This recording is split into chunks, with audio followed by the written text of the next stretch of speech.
Very good morning to you. Welcome along to Wednesday morning's OTB AM. And what a night it was in the Premier League.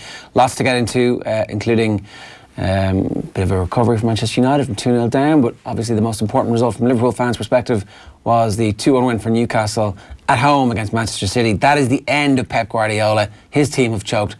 League race done. Title won. It's a procession from this point forward, right? Of course it is. You know, there's no way in hell that Liverpool are going to let it slip from here. A 7-point gap will open up after they win tonight, and I'm confident they will do, because there's no way they would take the opportunity and let it slip from here. And the more you kind of talk yourself into that, the more you actually start to believe that it probably will happen. That there is far less of a possibility for this Liverpool team to choke than any other team in this year's Premier League, because Manchester City, we'd been led to believe, were dependent on numerous players to give them flair in attacking positions, but that flair was pointless unless they had Fernandinho at the centre of their midfield. And who gave away the penalty that essentially lost them the 3 points last night, or lost them 1 point last night? Well, it was good old Fernandinho, wasn't it? Not the greatest performance from him. And when you are pointing to a 33-year-old midfielder as the foundation of your team, and he had been spoken about in a way that, if you take the argument to its final conclusion, should have been Footballer of the Year if Manchester City had won the league. Then he's not Roy Keane. Let's not get carried away here. Well, exactly. He's an outstanding footballer and probably one of the most important cogs in the wheel that is Manchester City. But the reliance on him, that or the connection that he was the single reason between Manchester City and their Christmas hiccup, I don't think that was necessarily true. And that's not, I'm not saying that everybody was saying that. Like, there was plenty of journalists who were pointing out that there were a number of other reasons here why Manchester City faltered around Christmas, and their strike force was one of those reasons that was written about.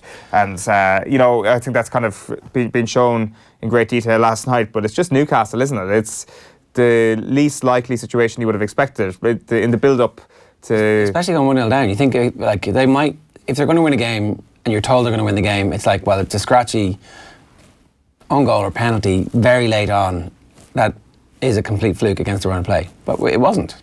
The commentator, when they were calling out the teams last night, said that Salman Rondon would be the most isolated man in the northeast. These are the sort of lines that you hear about Newcastle United, and it's not really revisionism to say now that he was wrong about that, because usually you're bang on when you say that sort of thing about Newcastle, and especially when they go 1-0 down early on. Did that lead to a mentality shift in Newcastle United? They had a couple of half chances in the first half. Jose Perez had a couple of efforts. Would that have happened if it was 0-0 and you'd gone to half time, and then maybe if Manchester City had broken the deadlock around the hour mark, would that have become then a floodgate moment? It's hard to tell. They are one of the big enigmas of the Premier League, Newcastle. I think you've got to say Man City are right there at the moment. So Man City had their full team last night. Aguero started, Sterling started, Sané started, David Silva started, Fernandinho started, and Kevin De Bruyne started. It wasn't like, oh, so-and-so was injured or somebody suspended or such and such is out. It's like no complaints. Basically full first choice team. This is the Pep Guardiola team. This is them, what they're supposed to be doing midweek, away against inferior opposition who are, a bank of 5 and 4 to try and prevent them from doing anything, and they couldn't do it. No, and it is the one thing that you have said about this team is that when they come up against those big banks, they tend to find a way. It's almost archaic the way some of these teams have been spoken about, that Rafa Benitez is a man who's been living in a different time. And let's not forget that the discourse around Rafa had gone from the point where it was genius manager with terrible players, genius manager will survive and go on to bigger and better things regardless of what happens, to the situation where it would have been the genius manager is actually being pulled down by these players and his reputation is going to be in tatters after this Newcastle United project inevitably falls to tatters. Whereas now he's kind of got himself back into a situation, and I know it's only one result, where he can say to himself, and Newcastle United fans would say, his reputation is going to be in a similar place when he actually eventually leaves this thing. There is going to be further trouble for Newcastle. This isn't the start of them turning things around, but from a Manchester City perspective, it's just kind of hard to comprehend what actually happened to them last night, because, as you say, that early goal is usually the start of a floodgate moment against pretty much every team. What do you do now if you are Pep and you've got all the money in the world? Do you try and buy somebody today to help this team who can come in and make a difference? Well, I'm not sure. I don't think... Is it a personnel issue? It does seem like they hadn't conceded a goal for like 10 hours until they conceded their first one last night, and then they went and conceded 2. Since their Christmas hiccup, they've been playing brilliant football. They've been playing some of the best football in Europe. It's just such a bizarre result, really, and they just have the tendency to do that this season. That I do wonder if You know, you've come off the back of a historically brilliant Premier League season.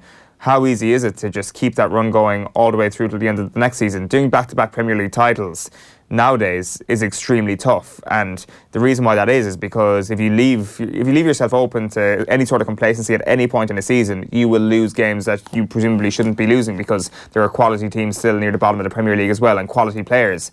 So I think that's kind of part of it. Like, if Liverpool win the Premier League this season, where would they be? Where will they be in 12 months' time? Well, we know where they are at the moment. They're going to open up a 7-point lead, and it's because of this frenzied approach they have to going after a Premier League title that Jurgen Klopp has created a cult almost in that Anfield dressing room. Like, you can't replicate that after you've scratched that itch. And that's what I feel Manchester City are in, that, you know, personnel-wise, I don't think that's the issue. I think they probably still have the strongest squad in the Premier League. But, so, you need somebody who hasn't scratched that itch and is driving on those standards. Yeah. Is that what you're saying? Well, that this group of players then is screwed because they've already won stuff. A small bit. I think that's certainly been a weakness. But the thing is, bringing new players in a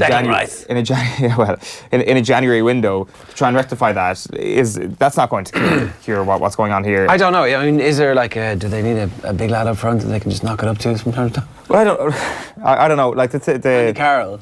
Sign Andy Carroll. Go bring Peter Crouch back up from wherever he is right now and sort that out.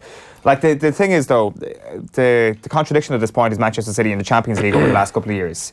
The lapses that they've shown. Like, what is it? There is just something not right about this Manchester City team under Pep Guardiola, where they've done strange things. Weird things have happened to this Manchester City team over the past couple of years. And, you know, they are one of the great teams we've seen in the Premier League. But is there a chance, and it seems strange to say this, that this Pep Guardiola era at Manchester City just becomes one massive underachievement? That'd be a failure. Like, two league titles, one league title. One league title. That'd be a failure. Like, there's no with all the suggestion money in the world, that's a failure. There's no suggestion he's going to step down after the season. He might actually come back with a vengeance next year.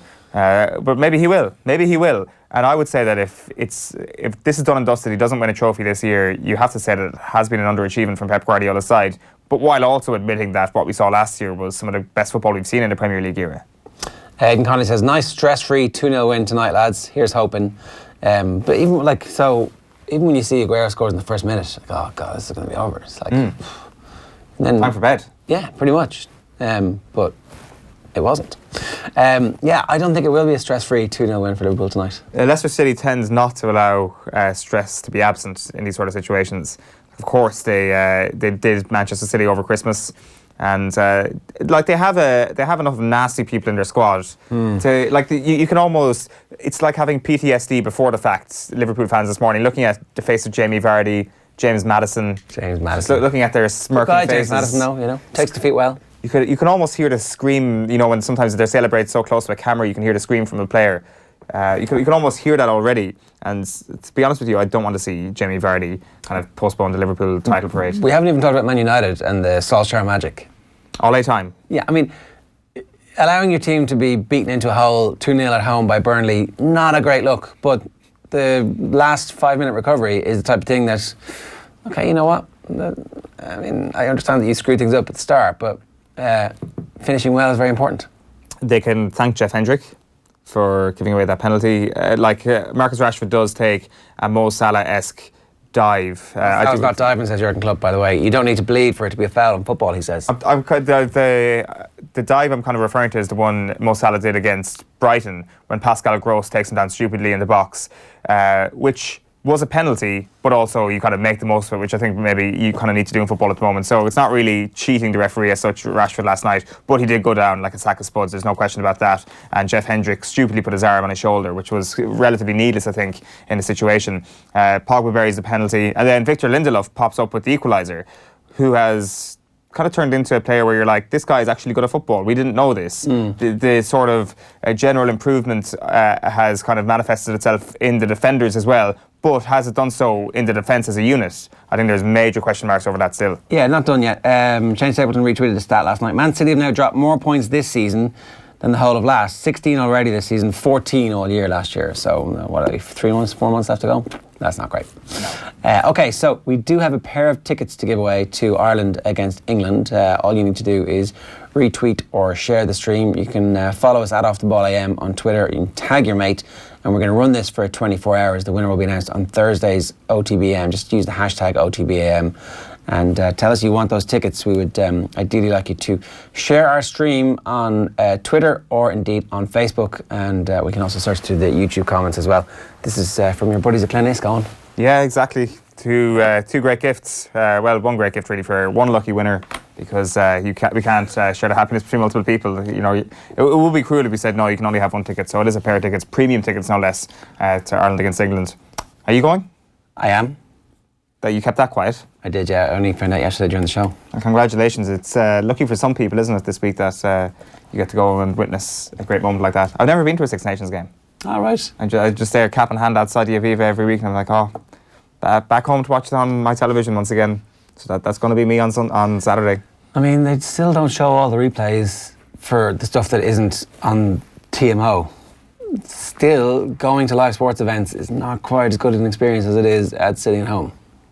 Sorry, shut up. For like to say that you don't want to be at Ireland against England. No, I do. I mean, but like, you're at particularly in Croke Park, you're at games, you're like, what happened? Oh, but it's a far better experience than sitting at home. No, way better. No, it's not. Oh, come on. Like, if you're so you're saying that you would rather watch Ireland against England at home this Saturday? No, I'm saying there's definitely like. I would take your tickets off of you. There's definitely an improvement in the matchday experience to be had from showing the TV coverage, because that's what people want to see, and they're used to it. I see to be fair, I can see your point. And also, but it doesn't make it a better experience. Unless you pay an extra tenner or whatever it is now for the ref link, you haven't a clue what the referee's saying.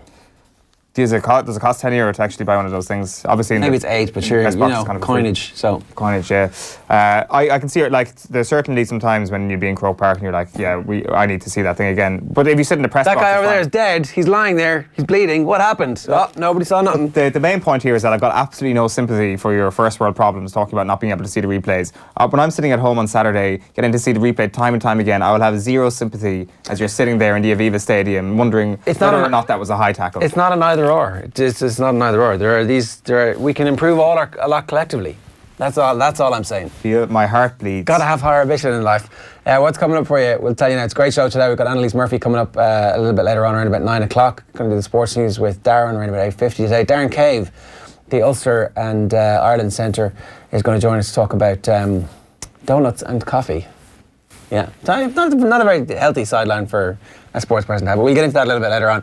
Going to talk football and the genius that is Rafa Benitez thwarting Manchester City. Daniel Harris is going to join us to talk about everything else, and also obviously a little bit of Manchester United. Now, let's get into the sport pages. Going to start with the Examiner this morning. Tyneside torture, it says. City's Newcastle slip-up hands clear title edge to Liverpool.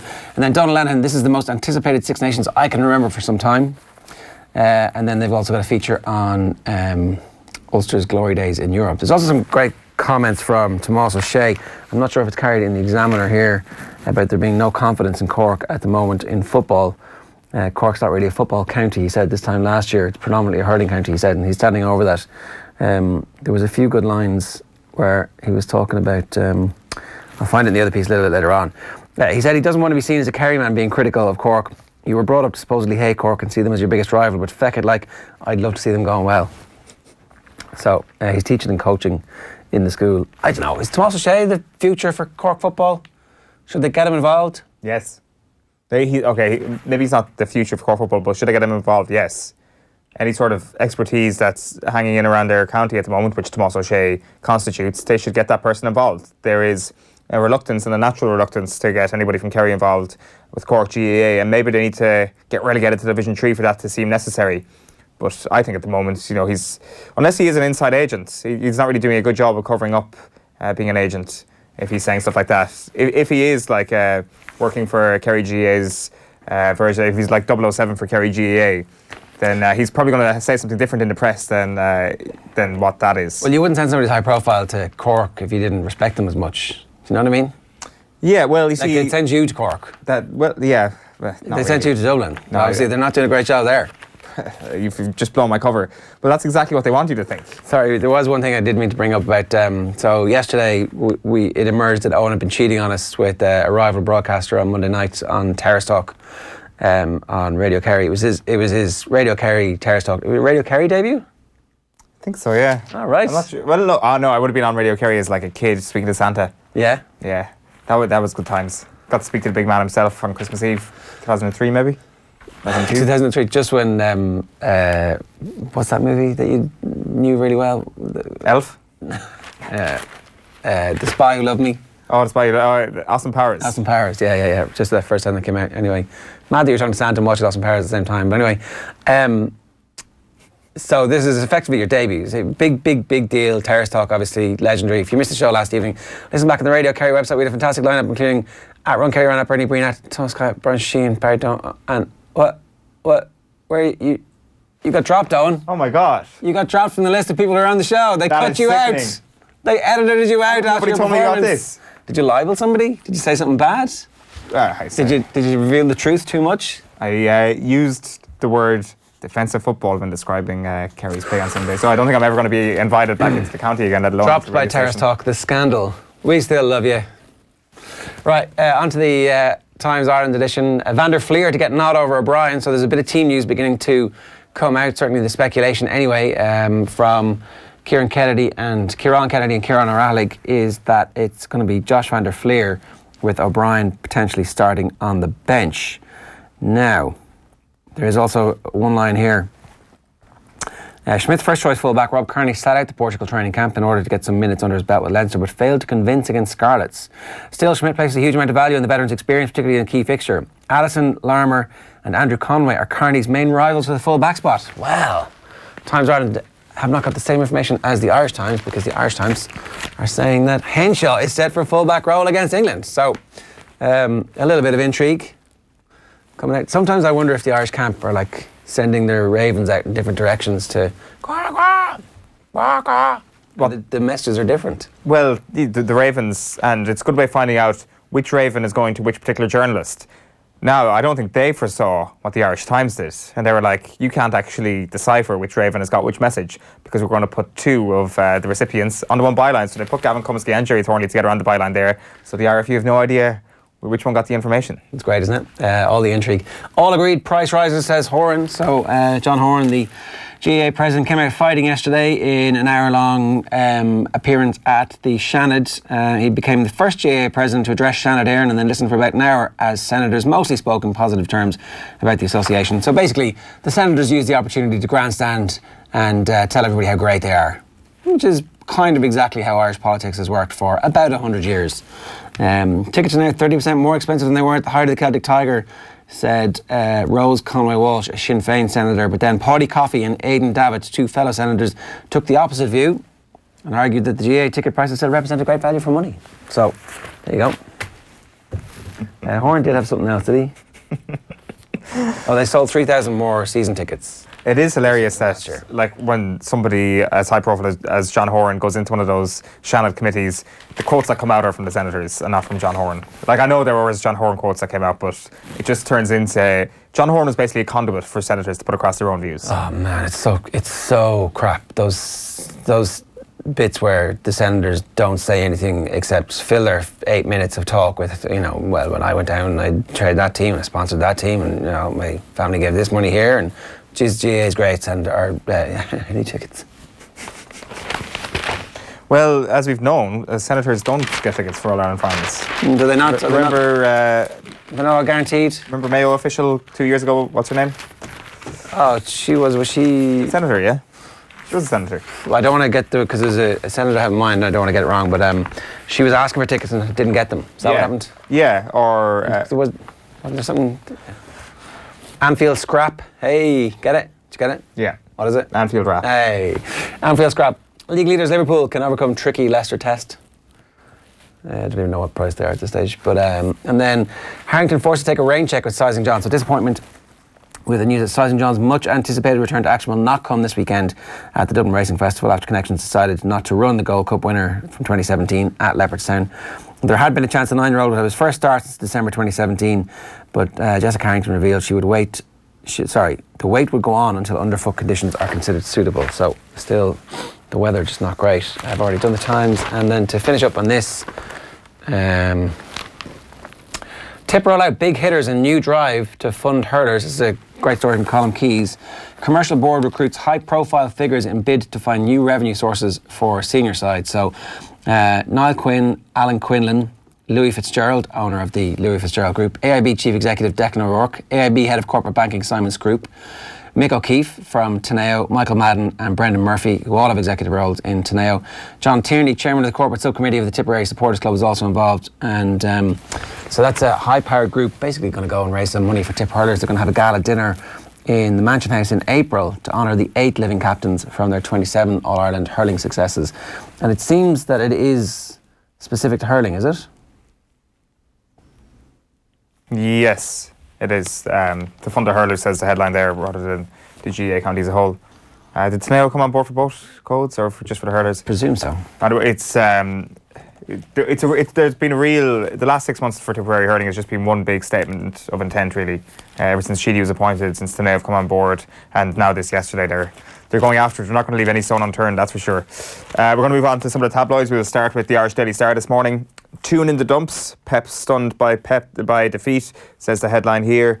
And you've also got GAA chief backs hike. GAA President John Horne has revealed that a whopping 3,000 plus additional season tickets were sold this year, despite the recent price hike controversy. But the season tickets are the exact same price as they were last year. So I don't think that makes any difference whatsoever. In fact, more people will probably buy season tickets because it's cheaper in relation to... No. You're just making sense there, Ron. Oh, sorry. I thought I'd got my facts wrong. Back page of the Mirror is Rich Man, Poor Man. Tune's shock for Pep hands Cop a huge title boost. And for you, Emiliano, Premier League's tributes to tragic Cardiff signing as well. Okay. Sorry, so breaking news. So Digger was listening to Owen on Terrace Talk on Monday night, and he says, Terrace Talk had him on as a hero coming home. They kept saying, we know now you're always interviewing national and international stars up there in Dublin. Owen started off the abusive text of the show about the style of the win 24 hours after Keane's first game. Wow, look at that. Dropping the bomb and walking out. No, I did clarify. It's your big fancy ways from Dublin. I did clarify in the programme that using the term defensive is a very loaded term. There's nothing wrong with being defensive. Like I'm being defensive of my performance on Terrace Talk. Yeah, I know. I mean, you got that scar from the mean streets of a lack of defence. A lack of defence right there. After what you were saying about Tralee before Christmas, that happened, and then I don't know what's going to happen on the terrace of the next Kerry game. Well, I've survived one axe attack. I can survive more. Back page of the Sun is Agent Rafa, ex-Liverpool boss, hands Cop huge title boost. Who's a bigger double agent, Rafa Benitez or Tomás O'Shea? I mean, Tomás would need to win an All-Ireland with Cork. That went too far. Or ends to 5 in a row. That's basically the equivalent of what Rafa's done, is in terms of ending Manchester City title hope and paving the way for Liverpool to win their first Premier League title. Back page of the Herald is shock as City slump. Rafa joy as Newcastle win, hands pool advantage, and Ole's men back from the brink as Manchester United fight from 2-0 down against Burnley to draw 2-2 at Old Trafford. Back page of the Irish Daily Mail has got some news on the England team. Starman Teo in triple injury blow for England. So England have injury concerns ahead of the Six Nations opener against Ireland, of course. Inside centre Ben Teo has a side strain. That's going to pave the way for Manu Tuilagi to be restored to the midfield. And in an additional blow, blindside flanker Brad Shields has failed to recover from his own side strain to ensure Mark Wilson will probably start in the back row. And Joe Cokanasiga has also yet to reach full fitness from a knee problem. So things are looking up from an Irish perspective when it comes to the fitness battle for Saturday. Front page of the Daily Telegraph sports section is City stunned. Liverpool can go 7 points clear tonight after Guardiola's men pay penalty on Tyneside. And finally, the back page of The Guardian is Benitez delivers title gift to Reds. Newcastle derail City, now over to Liverpool. Aina Finn says, Thorny always has the right Raven. I'd love to see Henshaw 15. As Quinny says, get the best players on the pitch. Yes, conversation we had yesterday. I was like, why not, see if you can get... Because he's got world-class centres. He's festooned with world-class centres. And if Robbie Henshaw is also a world-class full-back, it'd be good to find that out now. Yeah, I think we'll be thankful for finding it out now, regardless... of the results, should we get to the autumn time and we're in a similar position, injury trouble either at fullback or maybe in midfield as well, or loaded in midfield once again. So Yeah, I don't know. We're going to be speaking to Darren Cave a little bit later on and asking him about the situation, about whether or not he sees Robbie Henshaw as a fullback. So interesting to get his take. Well, that was lucky. Isel Cody says, look at Eddie Brennan and Leach. I know they aren't a direct comparison or competitor to Kilkenny, but surely any experience Tomas O'Shea gets elsewhere benefits when he's eventually lured back by the cute Kerry whores. That's a good point. A very good point. So he'll actually become a triple agent. So he's now working as an agent inside the Cork bounds, and then we'll have gleaned all that information to bring back to Kerry, and then could become an agent on behalf of Cork within Kerry. Oh, all right, they'd turn him. Yeah. Wow. Who knows? We're going to be with Daniel Harris next to talk football after a tempestuous night in the Premier League. First, though, we were also at the launch of the Little LGFA National Football Leagues yesterday. Cork's recently retired 11-time All-Ireland winner Breach Stack expects her county and the Galway footballers to have very strong 2019s. Well, look, obviously, there's fantastic talent still in that Cork team. And, like even last year, I think we counted up that there was something like 67 All-Ireland medals in that team last year. None of them have stepped away. There's a lot of minors that are after coming on board. Look, I think even the experience of last year's final alone, I think everyone could appreciate it for the fantastic display of football that it was, and the strength and the speed. Like, the speed was just phenomenal, like up and down the pitch. And I just think they'll learn a lot from it. Those younger girls will definitely take a lot of substance from it. And I can definitely see bright things in the future. And hopefully another All-Ireland captured. In years to come. So she's not ruling out Cork. She's saying they're there. They're not going away anywhere. The other team, actually, I do think that is definitely one to watch, though, would be Galway. I suppose that Galway have always been thereabouts, for many years. And I think, if you look back on any of the league campaigns, Galway have always, really, really pushed everyone to the pin of their collar. I remember a couple of years ago, we played Galway and it went to a replay in the league final. They were just a phenomenal team, and Galway are always such a traditional footballing side. They always have great talent, and I went to the All-Ireland minor final last year between Cork and Galway, and I just remarked on how brilliant some of their minors were. Yeah, so that's Breach Stack yesterday speaking at the launch of the Little LGFA National Leagues, and plenty of good games in that. Fairly similar situation too, where every game between the teams in the first division are all good, and you've got to wait a good while for the championship to actually kick off, because it's on the same provincial structure as the men's championship, and that's on the back of many of the sports pages today. We'll talk about that a little bit later on, but indeed, if you've got an opinion on that or you want to share it with us, you can get us on Twitter at Off The Ball, and that's also where you can pick up a pair of tickets to see Ireland against England in the Six Nations. But we need you to share the stream and tag who you'd bring along with it. But let's go back to last night and the football. Daniel Harris joins us this morning.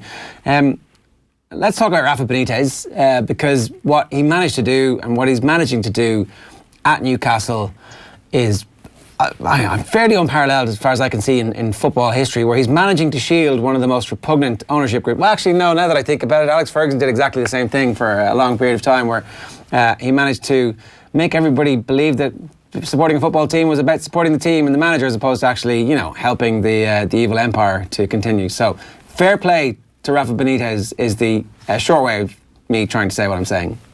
Yeah, he's doing an amazing job. I don't think that anyone really thinks Newcastle would have stayed up last season if it wasn't for him. And similarly, they've got a really good chance of staying up this season again, partly because there are three teams that might be worse, but primarily because he's a good manager, and Newcastle are below his standard of manager in terms of the way that they're prepared to go about being a football club. Of course, Newcastle are a great, famous old football club, so I don't say that to insult Newcastle and call them a small club or anything like that, but the ambition of their owner is small, and he's very lucky to have a manager of the calibre of Benitez. And we saw that again yesterday. To come back from a goal down against Manchester City and win the game is phenomenal. I suspect you were probably watching the Man United game, but is there a template that Newcastle have shown the rest of the Premier League here when it comes to playing against City? It was it was a bank of five, a bank of four, and then a lone striker. And they did go a goal down really early, which normally the lesser team kind of says, okay, well, that's fair enough, you've scored, that's the game over from our perspective. I think that rather than there being a pro forma for beating City, I think what we're seeing actually is City not beating themselves. But if you look at the games they've lost this season, look at the game they lost to Chelsea. They played pretty well in the first half, but they were playing. They forgot they're in a match. They were just playing a game. They forgot they're in a match, and they ended up conceding. When they lost to Palace, when they lost to Leicester, when they lost last night, they lost from a goal up. And that tells you that something is not right there. City are much too good to be doing that. And it suggests that mentally, I don't know if they think they're better than they are. I don't know if they're taking liberties in the way that they're playing. I sort of did feel that against Chelsea, where Guardiola didn't pick a centre forward, even though he had one on the bench, and he just thought that City would play nicely and eventually the goals would come. And City played like that, and they got caught. And I think that is what we're seeing, that they look to me like a team that is believing their own publicity, that is believing that they're better than they are. And what really happened was last season, everything went in their favour. And that's not to say they weren't brilliantly prepared, and Guardiola's not a brilliant manager, and they don't have brilliant players. But time after time after time, when it comes on top, they are weak. We saw it against Liverpool in the Champions League. We saw it against United when they could have won the league against their local rivals. And it's looking like we're going to see it again. They shouldn't be 7 points if Liverpool win tonight. They'll be 7 points behind. They're not 7 points worse than Liverpool in terms of the quality of what they are, but in terms of the mentality, that is clearly exactly where they deserve to be, because there's a handy metric for determining where teams deserve to be in the league table, and it's called the league table, and that is where they are.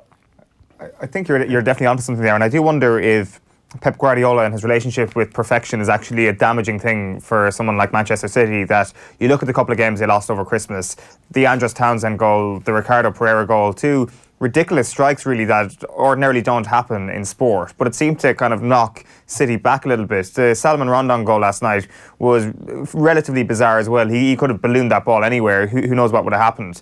And it seems that when that one moment of imperfection, i.e. conceding a goal that they perhaps shouldn't concede, seeps in, it kind of creates a sense of crisis within this Manchester City team, that they hold themselves to an impossible standard, which is ultimately resulting in bad results. Yeah, I mean, when you're seeking perfection rather than seeking to win, then when not everything is according to plan, then sometimes that can be a problem. And I think that's what we're seeing. If they've forgotten how to find a way to win. And last season, they were never really playing under pressure because no team was able to stay with them. They set such a pace from the beginning of the season, they didn't play under pressure. And once you're playing under pressure, as they are now, because Liverpool have put them under pressure, you're not going to achieve perfection. And you're going to need to hang in there, and you're going to need to play with intensity, and you're going to need to find the way. And Newcastle needed the points. They played with intensity. They had a plan, and clearly City weren't good enough to get beyond that, because talent won't always do it for you. You need more than talent. You need application. You need belief. You need mentality. And for City to lose the games that they're losing from a goal up, it suggests that all is not well there. So how do you fix that? And who do you blame? It's not so much a matter of apportioning blame, because generally when things go wrong in any walk of life, in anything, there'll be numerous people who were at fault, and also you have to give credit to their opponents. But I guess the way it works in football and in team sports is that you blame the manager because he sends the players out to play, and he's sending them out with a particular mentality, and he also has the opportunity to change things, and he wasn't able to do that. But at the same time, the players hit certain levels last season, and they're not hitting them this season, and they're all responsible. Each one of them is responsible for performing to that level. And I think what City lack is they lack bastards. And I think we've said this before, that people that stop bad circumstances becoming terrible circumstances. People that make sure that if you have a bad 20 minutes, you still get out of it 0-0 or 1-0. And City don't really have that. Pep Guardiola's first team at Barcelona, they did have that. They had Puyol, they had Busquets. At Bayern Munich, he did an amazing job at Bayern Munich, but at the same time, there wasn't a lot of competition. And throughout his career, look at how he responded when Mourinho put him under pressure. And it wasn't very pleasant pressure. The way that Mourinho behaved wasn't nice, it wasn't gentlemanly, but Guardiola didn't respond particularly well to the kind of pressure that Mourinho put him under either. And it's not to say that Pep Guardiola is not a great football manager, because demonstrably he is. But the majority of his great achievements have come with circumstances that have been more or less perfect. And when they haven't been perfect, so like when Bayern Munich got done by Atletico in the Champions League, when they got done by Madrid in the Champions League, they haven't found a way. When City got done by Liverpool in the Champions League, they haven't hung in there. They haven't found a way to get it done. And it's a problem that keeps reoccurring, which suggests that it's a pattern rather than a coincidence. Yeah, okay. Owen, we were talking about this a little bit earlier on, and it felt like we were asking the question about signings. If there were any bastards out there that he could get his hands on in the next 24 hours, then now would be the time to do it. Well, yeah, ready-made bastard. I'm not sure how many of them there are out there, and somebody who can also slot into a Pep Guardiola side that isn't exactly. I'm not sure is an easy thing for any footballer, despite your ability to actually just slip on into. They play with a specific style of play. The same goes for Liverpool at the moment, and it is on vogue at the moment in terms of high pressing, in terms of your ability without the ball, whatever it might be. I'm just not sure, regardless of the qualities that you have, that you're able to just slip into a Pep Guardiola side. And I think because of the cult of the manager now, I think that's half the reason why we've seen the January transfer window kind of fade into irrelevance. That mid-season signings just haven't been successful in recent years. Yeah, I don't know. Daniel, if there was a ready-made bastard out there that Man City could hire in the next 24 hours, it's probably worth it for their league title aspirations. It might be somebody who could potentially not be available to them in Europe, or might be, who knows. But you've got to try and do something to inject a bit of bastardry into the team, right? Yeah, I think so. And it's really, if Liverpool win tonight, they're 7 points behind. That's not an insurmountable gap, although they do have the problem of they don't get to sort Liverpool themselves again. But 7 points isn't insurmountable. But you look at City and you think, do they have the nastiness, the cruelty, the bloody-mindedness to hang in there and wait for Liverpool to falter? Because Liverpool, for whatever Jurgen Klopp's trying to say, they're under a phenomenal amount of pressure. They've not won the league in 29 years. And this is an amazing chance for them now. If City can stick with them, and City are there for when Liverpool don't win a game, and Liverpool aren't going to win every game between now and the end of the season. If City are there, then City can make hay when that happens. But they don't have the demeanour of a team that is going to stick it out until that point. And I'm not sure that the signing of one player is going to do anything about that. What we're really seeing from Liverpool is what we saw from City last season. They're not as devastating as City, and they're not as good as City, but more or less everything is going in their favour at the moment. So they hit a hot streak when City were without David Silva, Fernandinho and De Bruyne all at the same time. And that was what enabled them to establish their lead. They haven't really had as many. They had a few injuries in defence, but they weren't playing anyone particularly good at the time of those injuries. And the bounce of the ball, the seeing them given penalties they're getting, and things are going in Liverpool's favour. But if City are able to put them under pressure, that won't necessarily continue for the rest of the season, in the same way City wouldn't have necessarily been able to keep going like that last season, except there was no one good enough to actually stoke up the pressure on them. And if City are able to do that, Liverpool will falter. They might not falter enough, but they won't win every game. It's just very hard to see City doing that, particularly once Champions League starts again, because they're going to be looking at it and thinking, well, let's try and do that instead. Yeah, and that's fair enough.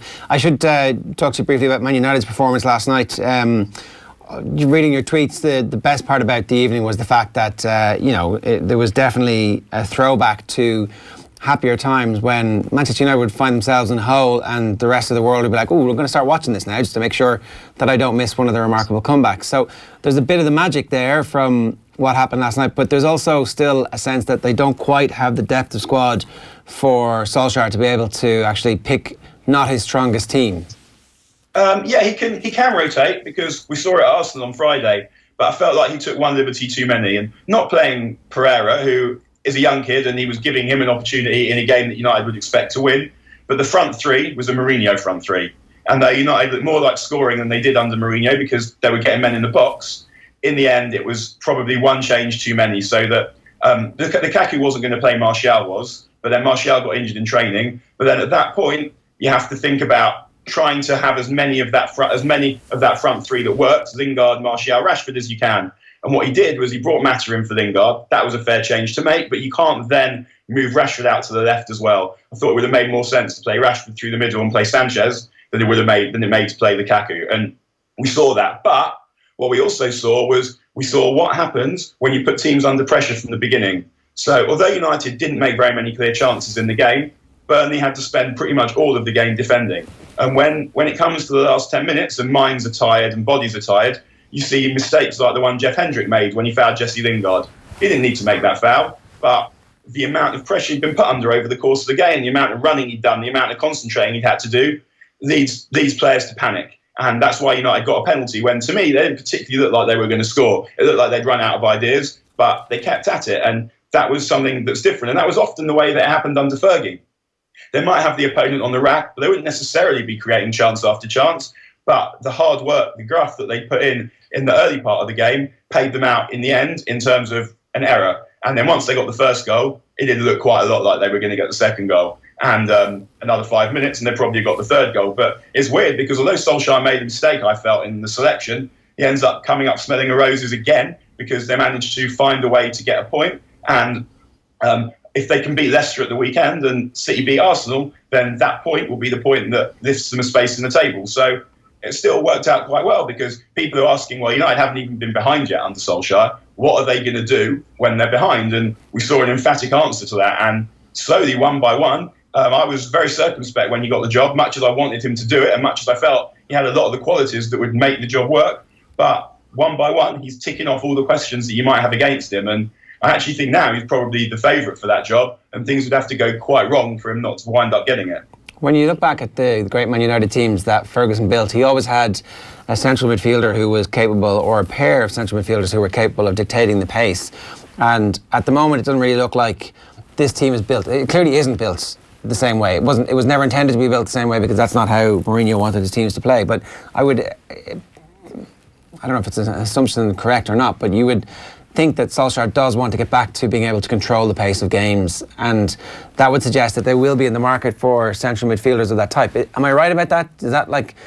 Is he inheriting that philosophy down to trying to create and buy midfielders like Carrick, like Scholes, like Keane in particular? Yeah, I totally agree with that. The forward line is good enough to cause any team in the world trouble, but the midfield isn't good enough to protect the defence, and the defence isn't good enough to protect the goalkeeper. And so United are always going to struggle to control the game against a properly good standard of opposition. So it's frustrating that that Solskjaer's not been given some money to spend right now, because United have got PSG, who are an excellent team, who are better than United, but they're not unbeatable. And particularly if Neymar misses both legs, then of that game, then you've actually got quite a good situation in that you can cater for Mbappe. Obviously, he might do something that you can't stop, but they've got one extremely dangerous player in Mbappe, and it's very different if they've got two extremely dangerous players, one on each wing. United don't have any combination of players in midfield that can do anything about that. But if you're looking to stop Mbappe, then that is possible. And for United not to try and find an upgrade on Herrera, an upgrade on Matic, or an upgrade on Phil Jones is frustrating because of the momentum that they have now, the form that they're in. And there are plenty of players in world football that United could buy who would improve their midfield, who United could pay enough money to attract. But it doesn't look like it's going to happen. But I'm sure that if Solskjaer stays on, and even if he doesn't, United will hire someone who understands the way that United should play and the way that the best teams play nowadays, and they will go and buy the kind of midfield player who can help you control the game. As I said, an upgrade on Matic, an upgrade on Herrera, or both. All right, Daniel, great stuff this morning. Thanks a million. Cheers. Guys, see you again. Daniel Harris giving us some thoughts this morning. Barry Moore, talking about rugby, says Henshaw great at fullback, but maybe exposed with his positioning. He likes to break the line for potential intercepts. Good to see him tried at this stage before the World Cup. Robbie Henshaw intercept try under the post against England. Yes, give me some of that. Give me some of that. Yeah, that would be beautiful. How many intercept tries we scored last Six Nations? Like the Stockdale one against Wales. Like another one? I think I haven't. How many of our 20 tries were intercepts? So I'm not sure. Let me just flick through this Bible of tries that Ireland scored in 2018. Everybody should be trying to buy N'Golo Kante in the next 24 hours. If he's not happy there, if there's a chance that you might be able to get him out of there, like Chelsea will take the money. We'll talk about that a little bit later because we need to get to this right now. Volkswagen, proud sponsors of Irish Rugby, brought Darren Cave into us yesterday afternoon for a chat about the form of Will Addison, Ireland against England, and his donut shop in Belfast. Here's how it went.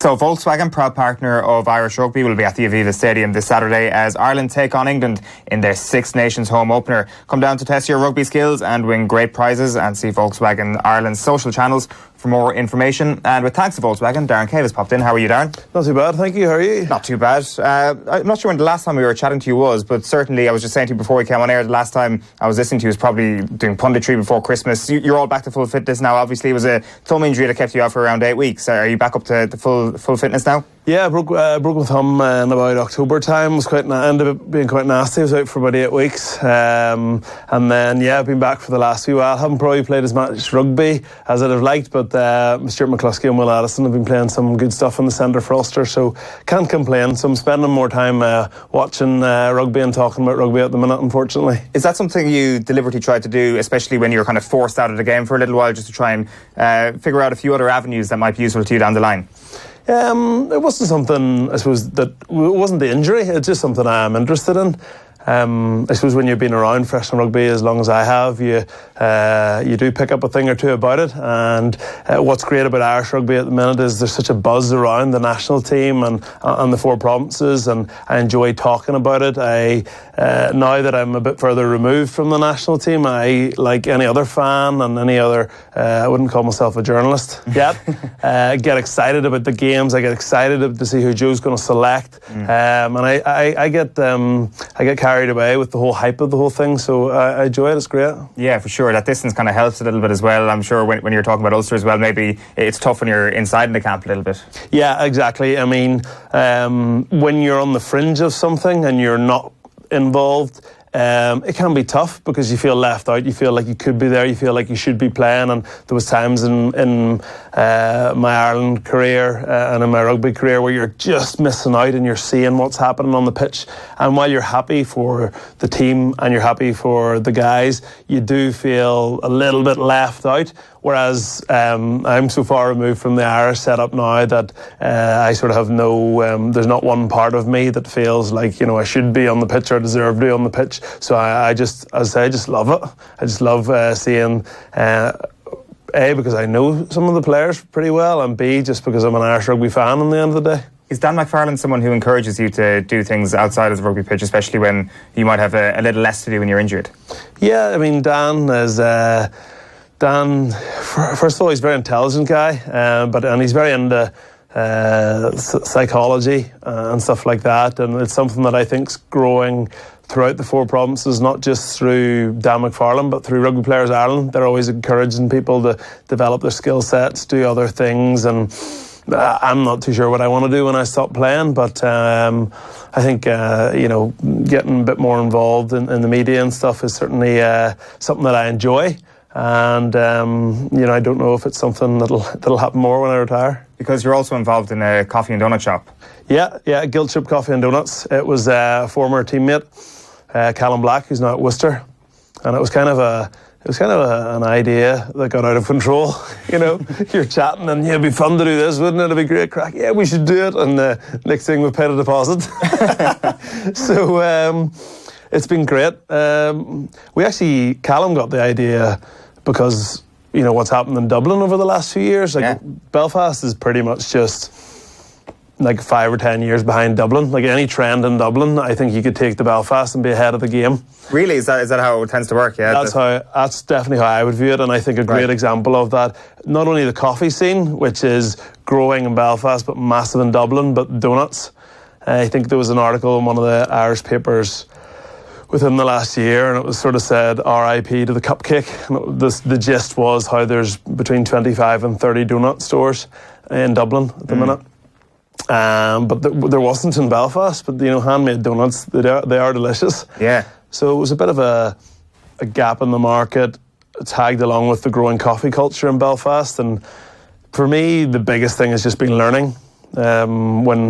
When you're playing and going in and playing rugby every day, it's a great life, but it's not the real world. So I've learned a lot, and when I come to put a CV together and I'm able to say that I've opened a business, and to be honest, a lot of the time I still don't know what's going on, but I'm doing employee pension contributions and all this kind of stuff, so I think it bodes well. Yeah, the donuts have really taken over Dublin. I'm not sure, were you aware of the Krispy Kreme controversy that it essentially had to get shut down for its 24-hour status last year because the locals were getting woken up because people in the drive-through were just honking the horn constantly. I heard, was this the one in Blanchardstown? Exactly, yeah. Yeah, okay, I was about to say you might have to edit that in a minute, but no, yes, I did hear about it, yeah. We always stayed in a hotel when we were playing Edinburgh.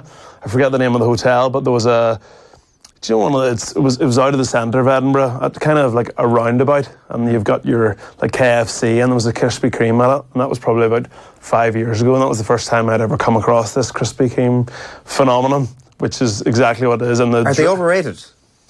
Like for people to be queuing up in the middle of the night, honking their horns in a drive-through for a donut, it does seem a bit over the top to me, but maybe they're worth it. Do you know, they're not handmade, but so for how they make them, they are pretty tasty. You know, when you're mass producing something on a machine, of course it's not going to be as tasty as something that's handmade, and that's what we try and sets us apart up in Belfast, is being handmade. But it has been a long time since I've had a Krispy Kreme, but my memory of them is that they are pretty tasty. You know, we've Tim Hortons has come to Belfast. It is growing. So hopefully not too many more, because we don't want to saturate the market. The irony, of course, is being a professional athlete and looking after your body and also running a donut shop on the side. So can't imagine you indulge too much in what you're actually selling. A bit. I think it was more Callum back. For anyone who knows what Callum looks like out there, it's more his thing. But you know, part of the brand and part of the whole guilt trip thing and was just. Listen, the healthy eating well is so important, and the health crusade that everyone's on at the minute is brilliant, and it's a very important issue when it comes to our healthcare, etc.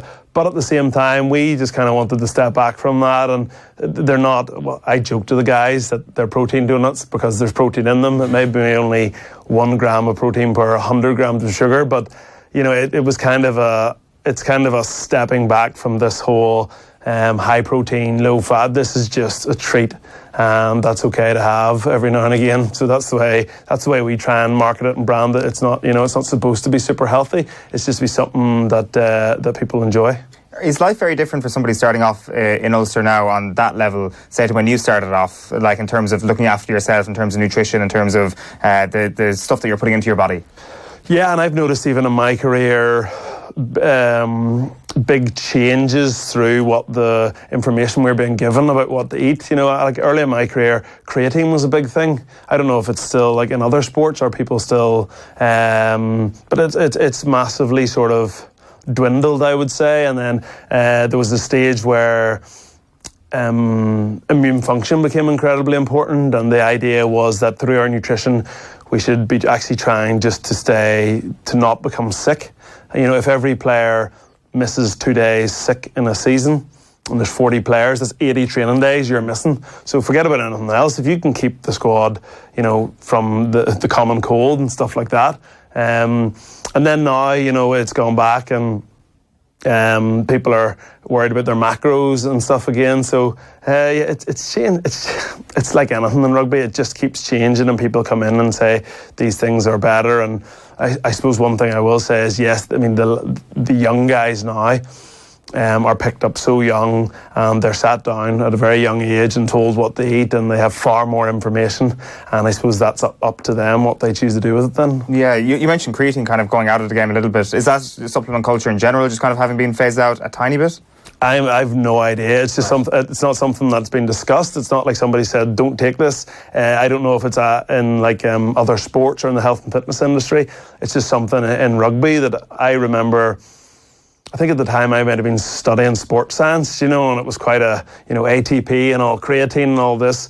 So maybe it was more prominent with me, but it's just something that I don't hear mentioned as much now, put it that way. I don't know, as I said, if that's an Ulster rugby thing or a rugby thing, or maybe it was just a bit of a sort of a fad that worked a bit and people got a little bit carried away with for a few years. Yeah, perhaps. It'll be interesting to see how it develops over the next couple of years as well. We did want to talk about Six Nations, of course, kicks off this weekend. You're here with thanks to Volkswagen Fan TV. England, first up. When we talk about Ireland's midfield, I'd be interested to get your take on this.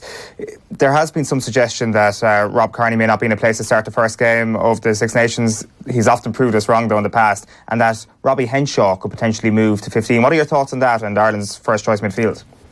I think, I mean, this is part of the reason I enjoy these conversations so much. Well, firstly, it's a bit, Ireland have so many players at the minute that it's an educated guess, isn't it? And Joe we trust. He's the guy who we know best. I can only give my personal opinion. I would firstly agree with you that like Rob Kearney has been written off so many times. So I'm not going to write Rob Kearney off. I know he hasn't played a lot of rugby since November. I know he's played the last couple of weekends, or just last weekend. I personally am a big Gary Ringrose fan. He's had a good season. Yeah, I just think he's a great player. I think he's a good tackler, but even more so positionally, I just think he. It's not that if Joe went with Bundy and Robbie that it wouldn't work. I just think as a 13, like if somebody said to me, like a school kid said to me, I'm a young outside centre, how should I defend? I would say watch Gary Ringrose positionally. Right. I just think he's very important to Ireland, and he's a player who I just personally admire a lot. So my personal opinion is that Ireland's best midfield is Henshaw with Ringrose, but it's very, very hard to, after the sort of 2018 Bundy Aki's had, to give no mention to him. I suppose to answer your question, I personally wouldn't consider moving Robbie Henshaw to fullback. I know, did Joe mention that in... He's mentioned it this season, I think. Yeah, I think Rory O'Connor in the Irish Independent this morning had a line that he's been spotted there in training down in Portugal. So that's obviously just to plug the gap that Rob Kearney not being in the warm weather training camp at the moment. That's probably all it is, but it's interesting speculation. Yeah, it is, and another player who I think's had a great this season, 2018-19 so far is Conway. We know he's a good fullback as well. Jordan Larmour's obviously played well. It's just, again, I don't know what's been happening in Portugal. I haven't been in touch with any of the lads. I can say that I would be surprised to see Robbie Henshaw named at fullback. I think he's one of the best centres in the Northern Hemisphere, and I am a sort of a little bit of a traditionalist in terms of I think you play where you can your best players in your best positions. I do think, I'm not sure what level Rob's at. I don't think there's such a crisis at fullback that we need to start moving players. As I said, Conway's almost been like a forgotten player because of this, because of how well Larmour's done. I mean, every time I've seen Conway play for Munster, he's been brilliant. He played brilliant in the USA game I was commentating on. So I mean, he could do a great job in there. Jordan Larmour, I would have no problem with him playing at fullback. Will Addison's another one who could do a job in there, but he hasn't played there for Ulster. Equally, it's hard to see him featuring in the midfield just because I do think that Ringrose, Henshaw and Aki are the three main contributors there. So it's it's really interesting stuff, but I would be surprised to see Robbie Henshaw named and playing at fullback. Yeah, I think most people will be. There's one thing there that I wanted to just pick you up on. You said if you were instructing any young lad who wanted to play midfield to follow anybody defensively, it's Gary Ringrose. So What would that young person learn from watching Gary Ringrose? What does he do that makes him so special defensively? I think for a start, his positional play is very good. I think a lot of the time he looks not spectacular because he's always in the right place. So he very rarely misses a tackle. I think his tackle entry, the angle with which he enters, he very rarely gets stepped on the inside, and he never gets beaten for pace. So he's not going too far across the pitch, and he's not getting too high up the pitch to getting burnt for speed. So the angle with which he enters a tackle, he gets right a lot. His line speed's very good. His ability to sort of be on like a bit of a drift defence, so think we're in trouble here, but then close at the last minute and put under pressure. I think he makes small decisions like that very well, and he's just as I said, he's a guy who I would say to a young player, watch what he does. Yeah, for sure. You mentioned Will Addison here, and I just want to finish up on this point. He was quoted in the Daily Telegraph today. Actually, Daniel Schofield was speaking to him, and he says that when he was playing over in England, I think Joe Schmidt texted him. It was from a private number, and he didn't believe it was from Joe Schmidt at the time. Picks up the phone to him, and every so often Schmidt would call him when he was playing over there and said to him, like, in the 69th minute against Bath, you did such and such a thing. The attention to detail that Joe Schmidt was paying to him, even at a time when he wasn't in the Irish system, was extraordinary. I presume that doesn't surprise you. No, not at all. And I know that, I'm not sure exactly what happened, but I do think a couple of years before Will Addison arrived in Ireland, I do think he had looked at either coming to Ulster or going to another province. So this wasn't the first time that Joe had been after him. I think I'm not sure what it actually does say, but I think for England, if you look at the guys who have played in the centre for England, say since the 2015 World Cup, the likes of Luther Burrell and Sam Burgess and Billy Twelvetrees. I mean, if you went through the clubs, you could name Ollie Devoto, Henry Slade, you could name probably 10 or 12. And I do find it very strange that Will Addison has come to Irish rugby, just in terms of as I say, I'm not sure exactly what it does say about the culture of English rugby, about what the English rugby team look for in a player. Are they all big lads? I mean, Will is not a massive guy. He's perfect. Neither's Gary, but like they're perfect size for playing international rugby. The English lads you listed off there are quite big. They're all probably bigger than Will Addison. Probably, yeah, off the top of my head, even 12 trees, even though he's good skills, he's a big lad, and obviously Burrell and Burgess. Maybe it is size. Maybe they, the amount of players in the Premiership, they just literally wrote Will off. But I just think it says a lot about English rugby that, a player of his talent, like he's a phenomenal player, whether it be centre or fullback, whatever it is. The fact that he never, the fact that he felt, I'm going to pursue international in rugby country and another country, and it's come as no surprise to me at all that he's played for Ireland. And one thing about him as well, I think he's a very good learner. So I actually think I saw an improvement in him when he came back from November, having worked with Andy Farrell, having worked with Joe Schmidt. And he's a guy who, it's very competitive, but who you wouldn't be surprised to see sneak on the plane for the World Cup. Yeah, right. That's really interesting stuff. Is it going to be Grand Slam potential for Ireland this year? It's definitely potential, isn't it? But go on, yeah, we're going to do it again. Just a reminder that Volkswagen is proud partner of Irish Rugby, and they're going to be at the Aviva Stadium this Saturday as Ireland take on England in their Six Nations opening game. You can come down to test your rugby skills and win great prizes. You can see Volkswagen Ireland's social channels for more information, and Darren Cave is going to be there. Darren, thank you very much for coming in. Thanks for having me. All right, a reminder about our competition this morning. You can enter by just retweeting or sharing our stream on Facebook or indeed on Twitter. Make sure you're following @OffTheBall or @OffTheBall AM, even better. And you can tag whoever you're going to bring, and we will announce the winner in 24 hours' time on Thursdays. Off the Ball AM. Use the hashtag OTBAM, and we'll get all the entries that way as well. And Darren is here with a roundup of a very busy morning of sports news. Yeah, very busy indeed, Jaron. Ole Gunnar Solskjaer believes complacency may have cost Manchester United yesterday. The Red Devils snatched 2 late goals to draw 2-2 with Burnley. Ashley Barnes and Chris Wood netted to give the visitors a 2-0 lead. Paul Pogba pulled one back from the spot 3 minutes from time before Victor Lindelof scored the equaliser in stoppage time. Solskjaer reckons the players may have become complacent after their 8-game winning streak. Well, the performance wasn't too bad if you look at it in the end, because we had loads of shots, loads of efforts, loads of possession, but it was too slow. I think maybe we started the game almost feeling like the 8 previous games meant that we could start the game with a 1-0 lead, but it doesn't happen like this. You need to earn the right to win the game by having a good start.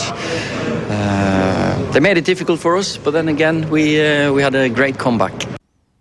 Manchester City have suffered a setback in the Premier League's title race. The champions let a 1-0 lead slip away as they lost 2-1 at St James's Park to Newcastle. It means the leaders Liverpool can capitalise and go 7 points clear of City with a win over Leicester tonight. Pep Guardiola not giving up though.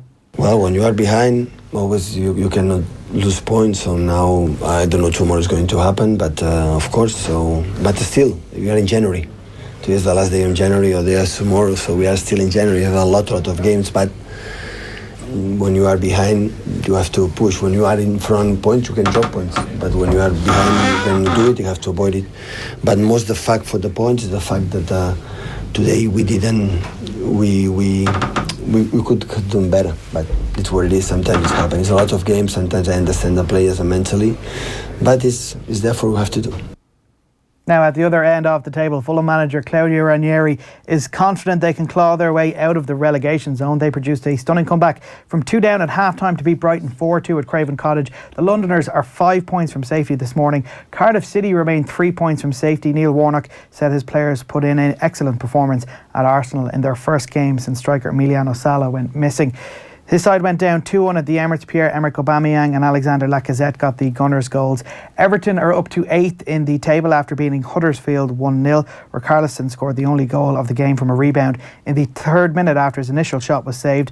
Well, the West Ham manager Manuel Pellegrini is sure they can bounce back from the 3-0 defeat against Wolves. He claims it is impossible to play any worse. 3-0 even flatters the Hammers. Their keeper Lucas Fabianski, probably their best player. It represented the club's 3rd consecutive defeat and followed their shock FA Cup exit to League One's bottom club AFC Wimbledon.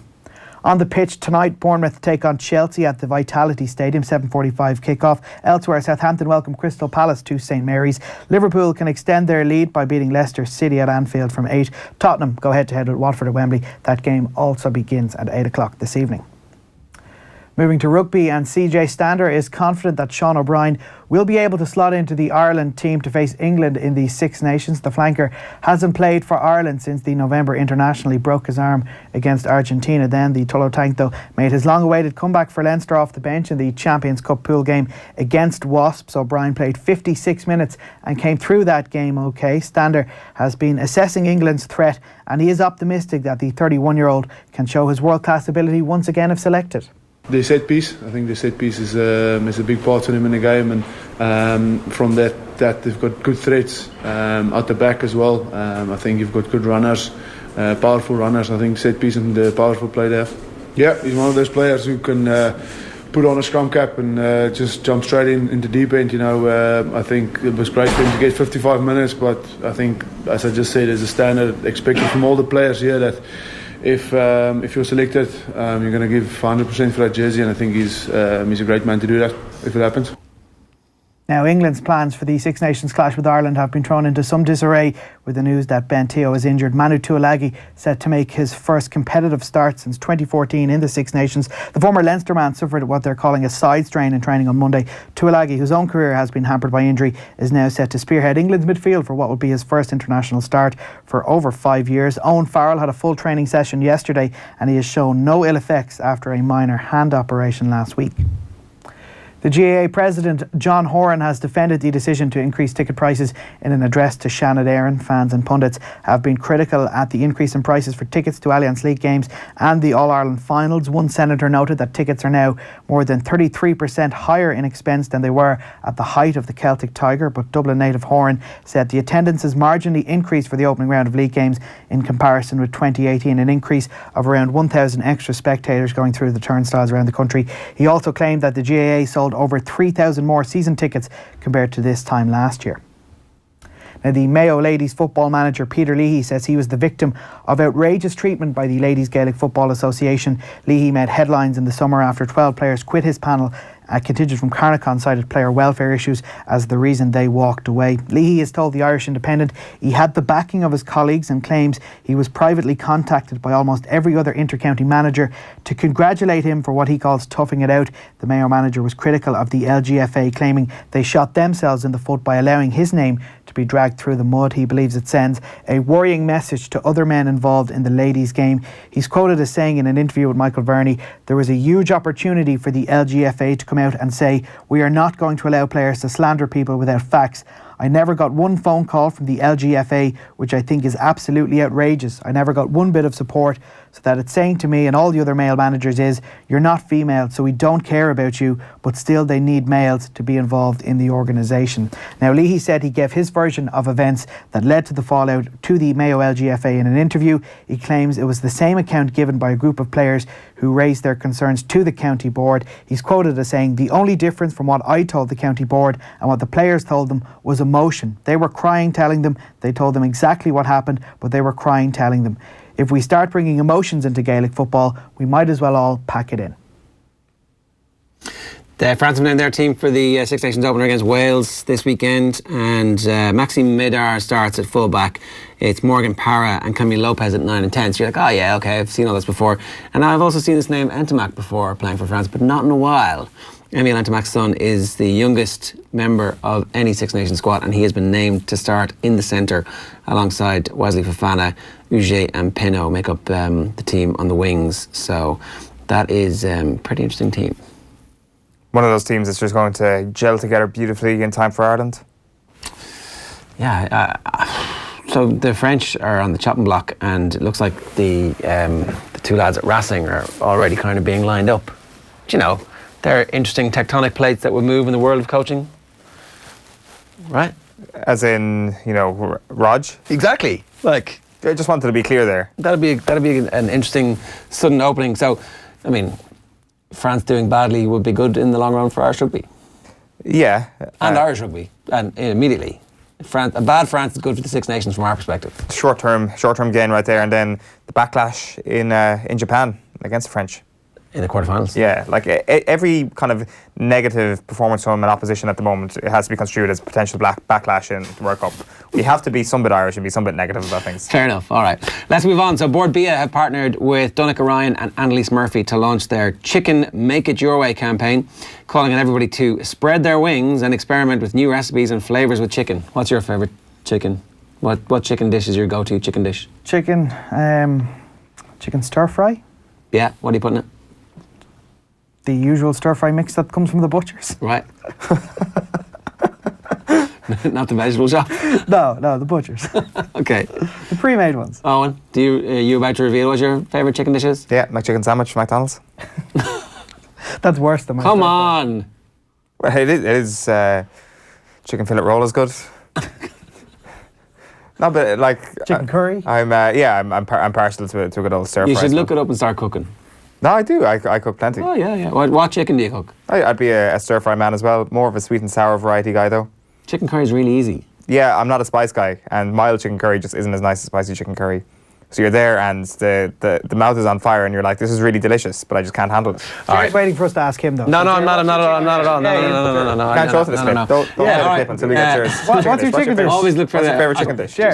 So you roast the chicken on the Sunday, have it Sunday, Monday, and then make a chicken curry Wednesday, Thursday. It's like amazing, a full week. How big is that chicken? Well, big enough to feed a family four times. Small family or a big chicken? You don't actually need that much for your chicken curry when you add in like loads of veg, sweet potato. It's good. That sounds amazing. But chicken wings for Super Bowl. Only time of the year chicken wings are acceptable. Super Bowl night. What do you mean the only time of the year? All gone in the first quarter. They're acceptable all year round. That's for 4 hours. They're more overrated than donuts, chicken wings. Well, they are, unless you actually find a good way to do it. I'll give you my secret recipe later. You can always look for the Board Bia quality mark when purchasing chicken so that you know that it has been produced to the highest Board Bia quality standards, and check out boardbia.ie/quality chicken for recipe inspiration. Here's how Owen got on with Annalise. Okay, so Annalise Murphy joins us in studio now. Annalise, how are things? Great, thank you, yeah. You're very welcome back home. I think it's due to say you were in Portugal recently. I know, I've been living it tough down in Portugal. Kind of based ourselves down there for the winter, just sort of December to February. It's pretty cold. You can't really get proper training done here, so just been based down there. But it was pretty easy. I was sailing yesterday morning from like 9 till 12 on a flight at 2 o'clock. And I was back in the gym here at 6. So right, okay, so it's it's pretty easy. It's nearly like yeah. When you say we're down there, who does that entail? So I'm sailing this 2-person boat now, the 49er FX. So I'm down there with my crew, Katie, and then our coach Ian. So the 3 of us just training away. It's good. Yeah. We were chatting about some of the videos before we clicked record here, and you were saying that you kind of like to put up videos that are funnier rather than you doing actually good stuff in the boat. Yeah, like nobody wants to see like the boring stuff where you're getting things right. You just want to see when you like nearly sort of kill yourself for like swinging around the front of the boat or falling out of the side. So I'm kind of tried to like sort of show, although maybe I actually have quite a few crashes in the boat, but it's they're kind of the funny ones. Because I often wonder, like say if the Six Nations team, for example, this week posted a video of them training, they'd be killed because there'd be tactical information leaking out. Is that possible when you're in the boat, that somebody actually might spot something that may be at a disadvantage to you because they know that information? Yeah, definitely. You don't want to give away what your techniques are or how you're doing things. We used to be when I was sailing the laser, pretty secretive about, not letting anyone else sort of see video and things like that. But you don't want to put out something that then people can replicate if it's good. You want to try and, at least until the Olympics are over, you want to keep it secret. But I was actually the English rugby team were training next to where I was staying in Portugal there. Right. And we were just cycling along and we were like, there's a rugby team there. And then we discovered it was the English rugby team. And then we're there like at the fence with our phones. We're trying to film it. We're like, oh, look, they're doing line-out practice. Let's try and like steal some footage and send it to someone on the Irish team. And did you get it? I don't know if it's very good. We did get some footage. But, well, there we go. Joe, if Joe Schmidt is watching, you need to send that to him straight away. And got tactical inside information. That's very interesting. We did see some videos that leaked from the English training camp, and they've been posted on Instagram and stuff like that. But it sounds that if you got the line out, you've actually got top-class confidential information there. Like you mentioned there that you didn't want to give away anything when you were doing the laser. Like obviously, we'll get into it in a moment, whether or not you might return to that one day. Can you tell us now what sort of stuff you didn't want your competitors to find out before previous Olympic Games, for example, when you're doing the laser?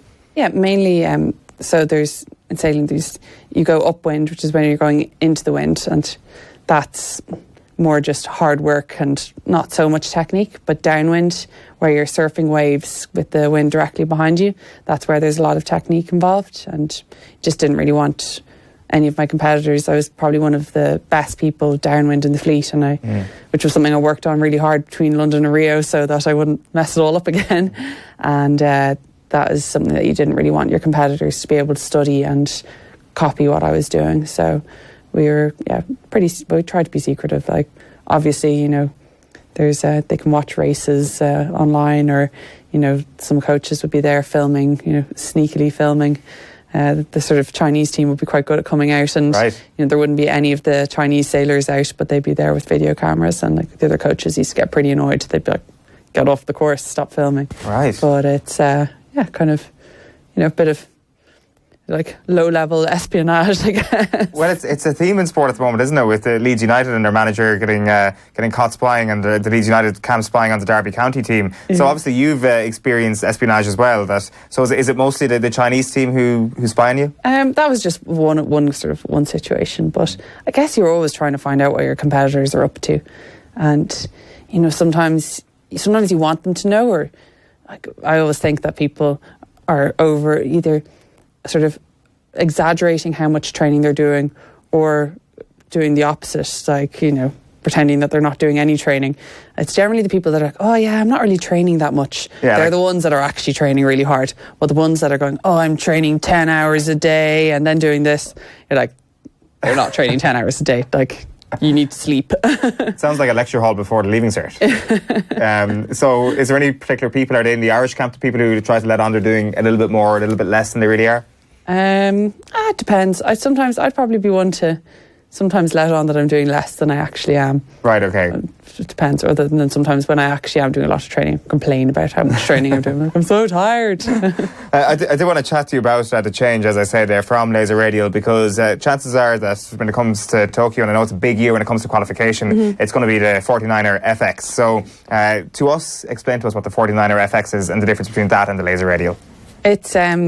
So first of all, it's a two-person boat. So I'm sailing with, I've got a teammate, Katie, which is great. Like, that I'm not on my own anymore, that I have someone else to help motivate me to go training is brilliant. It's much faster than the laser, and it's much more difficult to sail than the laser. The laser is very difficult to sail it very well, but you could also put a complete beginner out in a laser and they'd be completely fine. Okay. Well, my first day out in the 49er, I couldn't stand up. I kept on falling over and capsizing. It's a very difficult boat to sail, and there's not many people that are able to sail it very well. So basically, for the last 7 months, been sailing nearly every day to try and kind of up my skill level in the boat. I'm kind of at a stage now where I go, okay, I'm actually able to sail the boat now. I didn't think it was going to take this long, but that's kind of been... It's been a big challenge, but it's also been really fun, like learning every day, because in the laser, a lot of the time I was actually trying to get back to something that I'd been very good at, but had, forgotten how to do because I'd then been working on something else. Sure. And a lot of the time in the laser, I was actually just working on my sort of mental game rather than the actual, I was very good at sailing the boat technically, but I mentally was let down a lot by just, getting nervous before competitions, or, just basically messing it all up. So that was like sort of my big focus. Well, at the moment in the 49er, it's just about learning to sail the boat really well and be really good technically in the boat. And then hopefully all of my sort of laser sailing tactics and strategy I can use to good effect once I've mastered racing the boat. That's really interesting. There's a lot there. Why did he change? I was kind of a little bit burnt out and tired, and I found it hard sailing by myself all the time.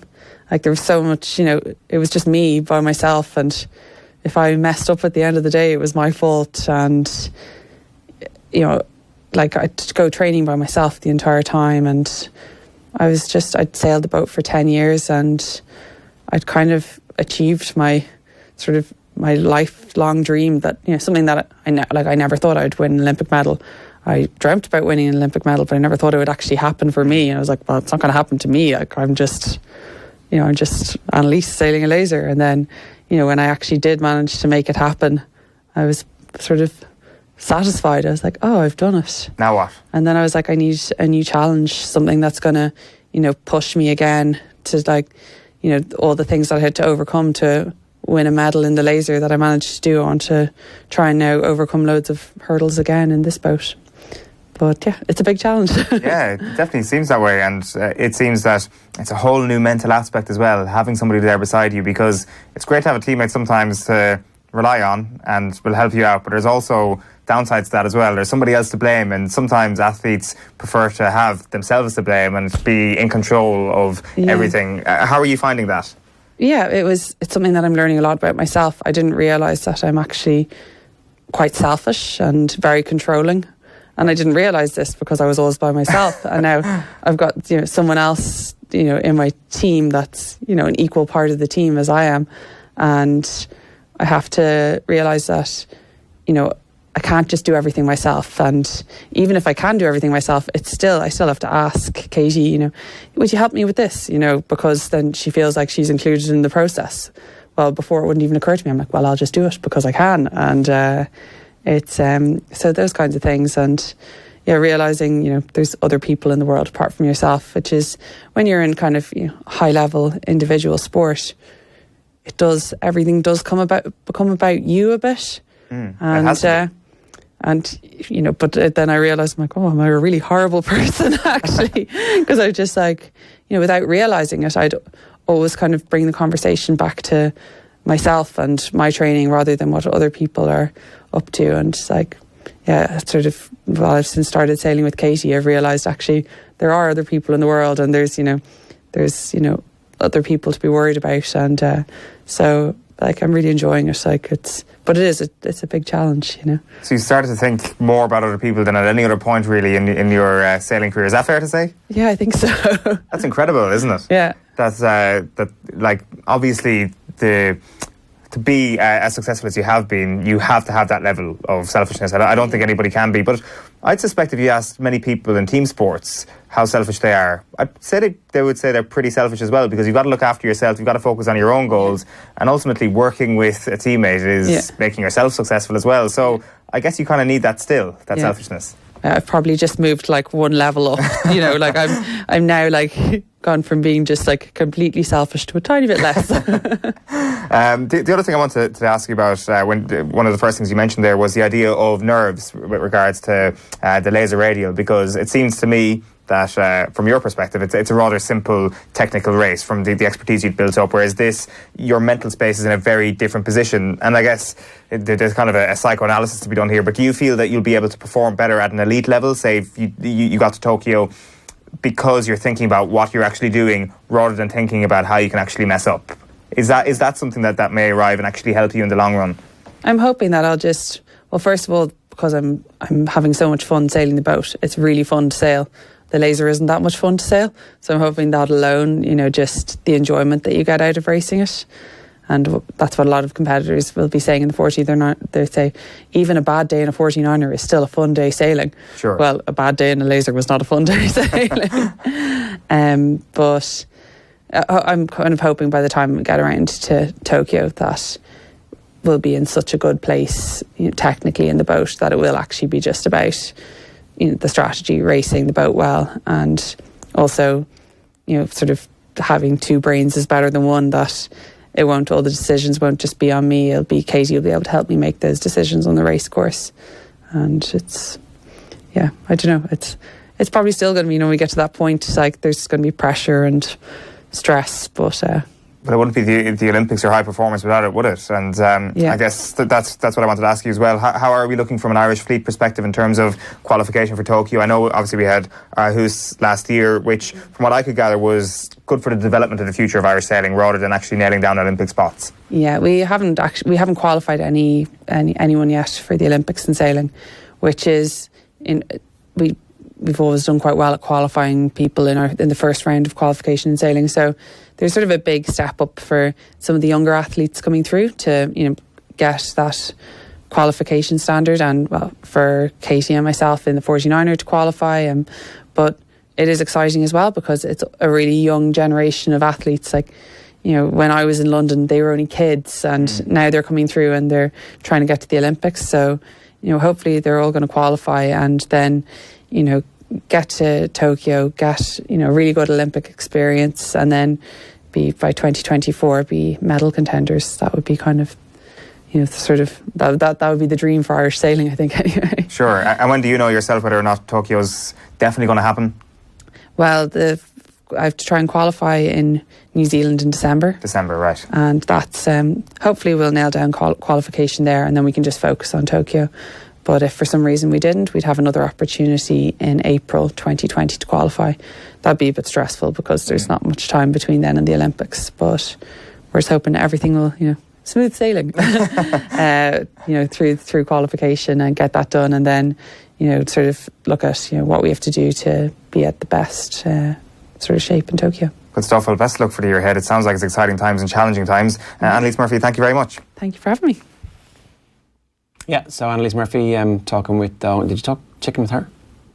No, we didn't. We also spoke to Donnacha Ryan about the Spread Your Wings campaign, and we'll be bringing you his chicken habits later in the week, so I'm sure people are excited about that.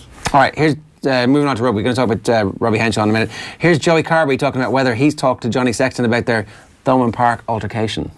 No, I don't think so. I think every game is pretty at that level with that much on the line. It's going to be pretty heated. So no, nothing's been said, and there's no need to be. Do you think that since your move to Munster and now that you are more of a competitor for Johnny for that position, do you think the relationship between you and Johnny has changed much? No, I don't think so at all. I think everyone in this group is trying to make Ireland better, and if that makes the players better, which I think competition does, then that's a winning environment. So the more we make each other, push each other, and that will benefit each other, and then obviously benefit Ireland. So nothing's changed. I think the more competition that's there, the better. For both of us, it makes us at top of our game. Is he still as willing to maybe share a few pointers with you now as he may have been maybe a year or two ago? Yeah, definitely. Like, I don't think anyone hides anything really in the camp. As I said, like, it's purely Ireland based. Everyone's focusing on the team. That was interesting. What do you think that dynamic's like? What I think what is like? That dynamic. It has to change, right? Well, he did grab him by the scruff of the neck and slam him on the ground and then shout something in his face. I didn't slam him on the ground. Just grabbed him out. Just dragged him out of the fight. Stay out of it. Dragged him and pulled him to the ground. Stay out of it. Like there was kind of like a pulling motion to the ground. Fraternal. It was a heated moment, a very heated moment. If I'd been there when you were in that scrap in Tralee with whoever gave you that face, I would have just dragged you out and said, come on, get out of it. That's how it would have been. But then would you have screamed at me when I was on the ground? I mean... That's what Johnny said. Get said. out of it! That's it. Like, you don't be getting involved in fights, that's what they want. It's kind of patronising, isn't it? No. See, look at that. Does that look friendly to you? Yeah, it's like, come on, we're in it together here.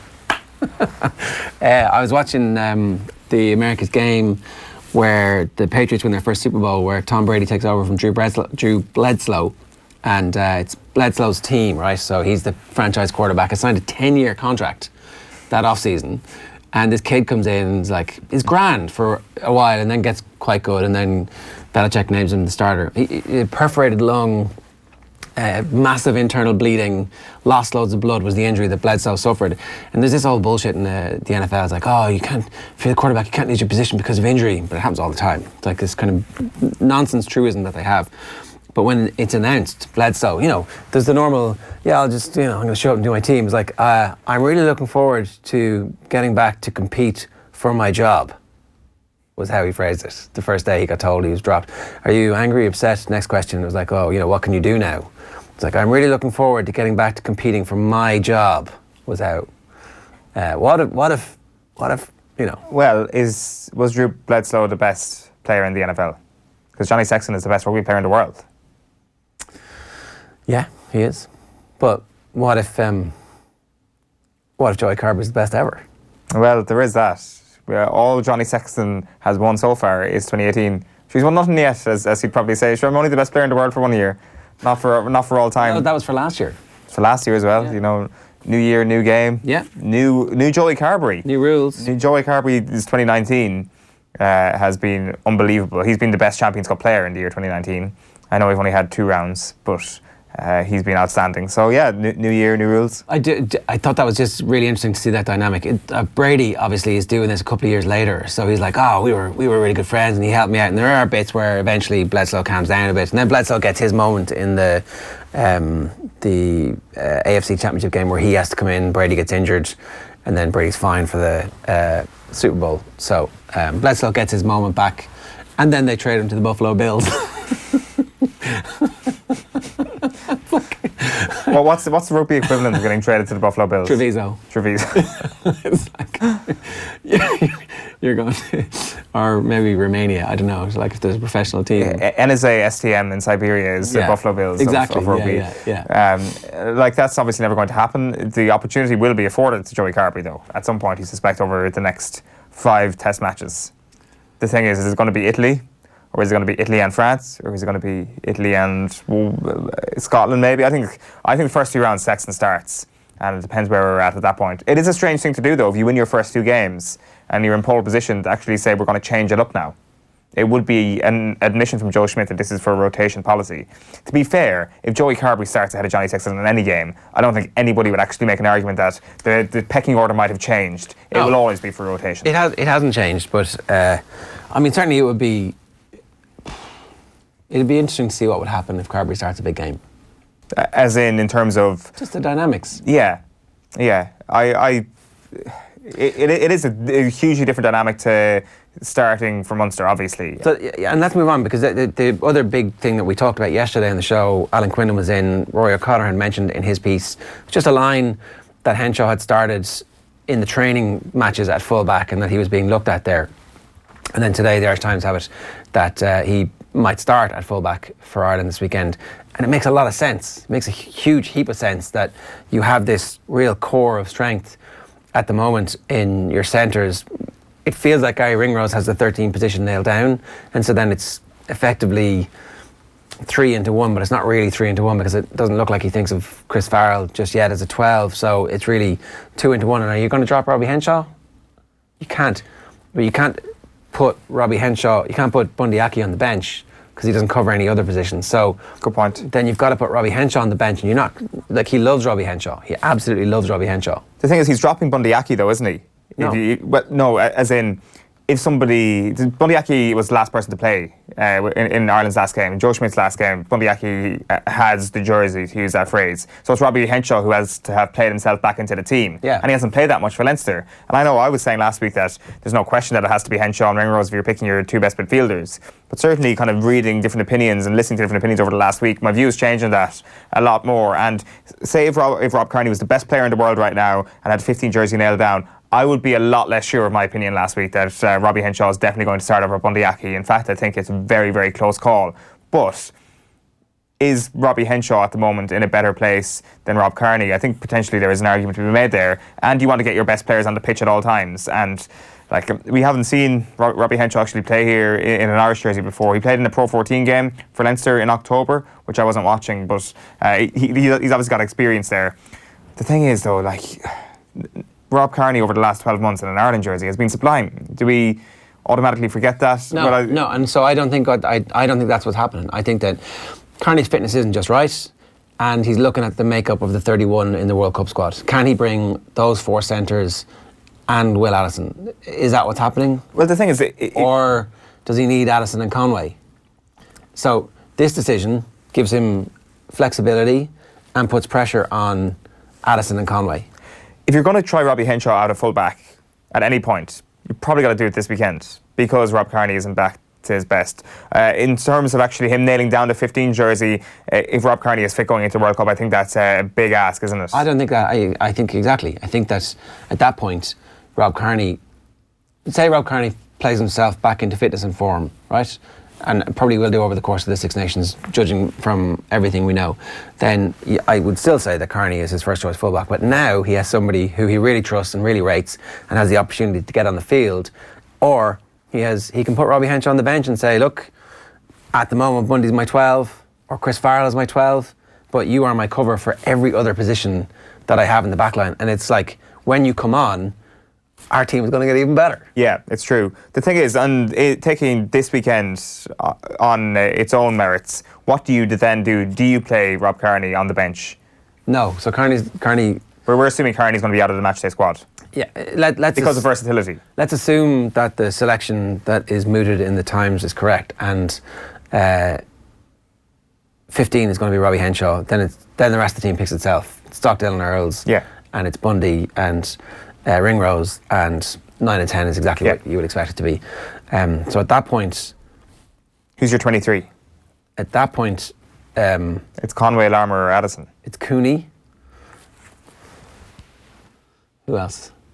It's Cooney, Carberry, and Chris Farrell. See, Carberry now gives you a bit of option as well. So we're looking at Chris Farrell or Addison, but you want Chris Farrell because what if those big ball carriers are starting to do stuff to you? Carberry also can play fullback, has done, can play centre, has done. So now you've got flexibility. Yeah, so John Cooney's got one of the bench positions. So we've only got 2 more bench positions in the backs. Carberry has the other. And the last one, that gives you the freedom to pick Chris Farrell. So it's incredible that it's going to be a shootout between Chris Farrell, Larmour, Conway, Rob Kearney. Addison. That's one hell of a battle for the 23 shirt. The biggest battle I can ever remember for that. Yeah, normally it's like leftovers. Let's really hope we don't have to go to the back of the bench. It's incredible. It's insane levels of depth.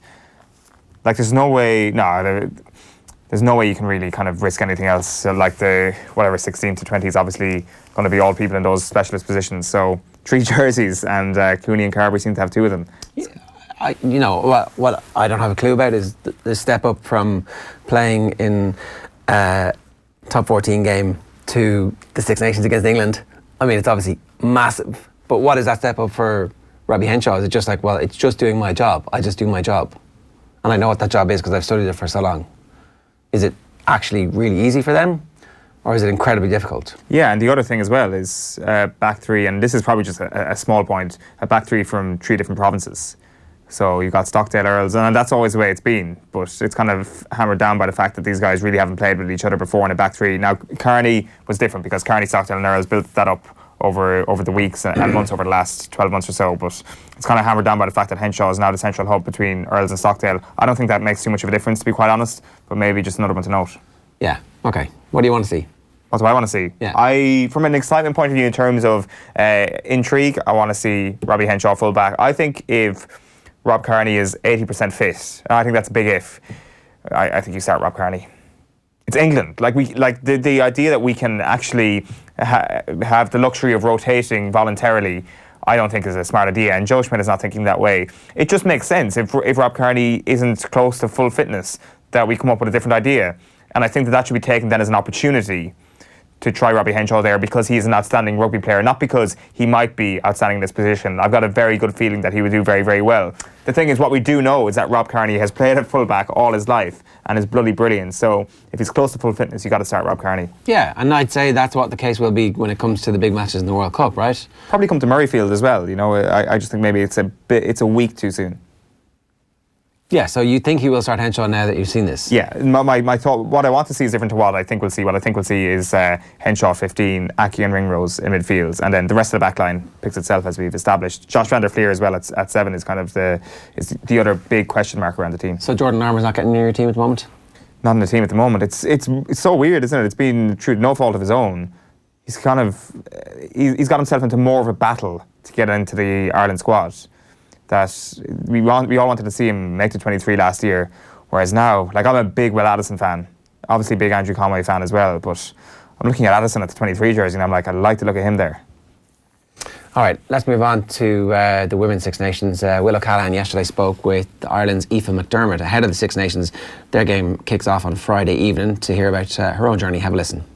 Yeah, I'm pretty quick rise and it's been going really well, thankfully. I remember last year coming in and every day you were so nervous and just trying not to do anything wrong, whereas this year I feel like I'm much more relaxed and much more sure of what I need to be doing and what my role is on the team, and just enjoying it even that bit more as a result of that.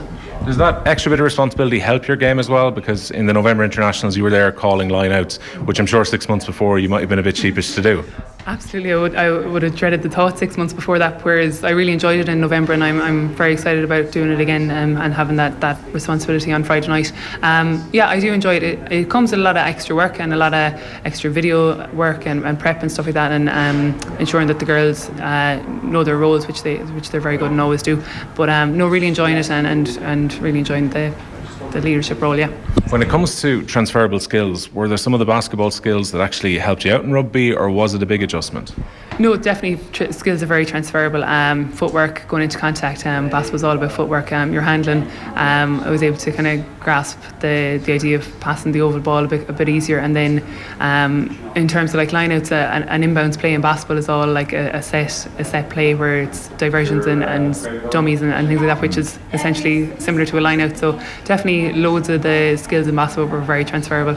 Yeah, so hopefully Ireland can kick off their Six Nations campaign with a win on Friday evening as well. We'll keep you up to date with that across all of our platforms on offtheball.com. And a reminder, of course, you can subscribe to our YouTube channel to get all our good stuff, youtube.com/offtheball. So anytime we go live, if you turn your notifications on, we'll give you a little ping and you can just click, I will watch that, thanks very much. And there you go, some top quality free sports content coming your direction. Now, all this week on Off the Ball, we're working with the Irish Blood Transfusion Service to remind people just how important blood donations are. When you give blood, you really do help another person who's struggling with ill health or who's had a serious accident. IBTS, the Irish Blood Transfusion Service, needs 3,000 units of blood donated every single week to keep up with demand. So it's obviously very important to give blood, as every drop from every donation matters. Friend of the show and Newstalk presenter Tom Dunn obviously had a very serious health scare recently. During that time, he found out firsthand that Ireland needs more blood donors. So he's calling on anyone who can give blood to give blood. He joined us on Off the Ball last night to have a conversation with Joe. Have a listen to this. Even going in for this, I knew I was going in to have aortic replacement surgery, which is pretty big. But in the preamble, they said you won't be getting a blood transfusion. We kind of pride ourselves on that because there are certain risks involved with blood transfusions, and when we talk about the limited number of people who can give blood, there's lots of potential risks. So they're saying you won't be getting blood. But then when I came to a week later, they told me I'd had 4 pints. So I'm not sure exactly what went on during the surgery, but obviously something that wasn't quite expected. So they wanted to tell me that because they were saying the night that I had the 4 pints of blood, the national supply was down to 1 day, with 1 day's supply of blood in the country. So they operate on a very fine margin. Do we ever get to points where there's shortage? I kind of don't want to know supply anymore. I doubt it. I think 1 day might have been as low as it's ever been. And the person who was telling me this was saying that it's a very small percentage of the population who can actually give blood. There are lots of things that will disqualify you from giving blood. One of them is having lived and worked in England.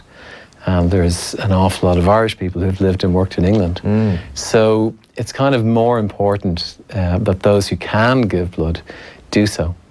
I heard a very small percentage. I heard 3%, which I can't believe. I'm wondering, was it the morphine? Did I not hear things correctly? And I could be wrong. I'm suddenly feeling very guilty because I don't know if I can give blood or not. Yeah. And I just assume, well, we're fine. There's bound to be enough people out there doing it. Yeah, I thought that as well. But I must say, the 1 day shocked me. It really did. Yeah, you can see the rest of that interview on all of our social channels or at offtheball.com. A remarkable story, and hopefully prodding some of you out there to look in to see if you are an eligible blood donor. You can head along to the Irish Blood Transfusion Service.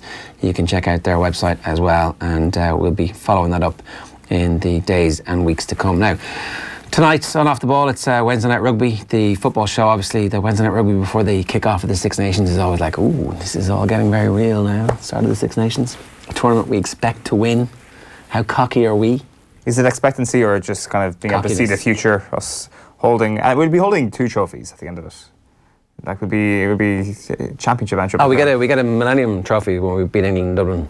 Oh, there is that. I forgot about all those. And the one... there's other stuff as well for other mini kind of tournaments within the tournament. But like when it comes to the end of it, we will be champions. We will... Oh, sorry, no. Well, I'm thinking that we probably won't have a Grand Slam, but that means we also lose the Triple Crown because I expect us to not do the business in Cardiff. So we'll get our hopes up enough to claim the championship. And then everything else to fall through. So don't worry, basically, is what I'm trying to say. All right. Tonight, as I said, Wednesday Night Rugby, that's coming your way from 8 o'clock on the radio and a little bit earlier on all of our social channels. Tomorrow morning at OTB AM, we're going to talk Liverpool. Obviously, we'll look ahead to the England game. Donncha Ryan's going to be in studio as well, giving Owen some lessons on how to cook chicken. We'll also give away our premium tickets to Ireland against England with thanks to Glenisk. All you have to do in the meantime is head over to our Facebook page and like and share the stream, or of course you can like and share the stream that you're watching this on now. We're back tomorrow morning from 7:45 a.m. Check out giveblood.ie for more details on the Irish Blood Transfusion Service and see if you could actually help to prevent the stocks reaching those critically low levels. We'll see you tomorrow. Good luck.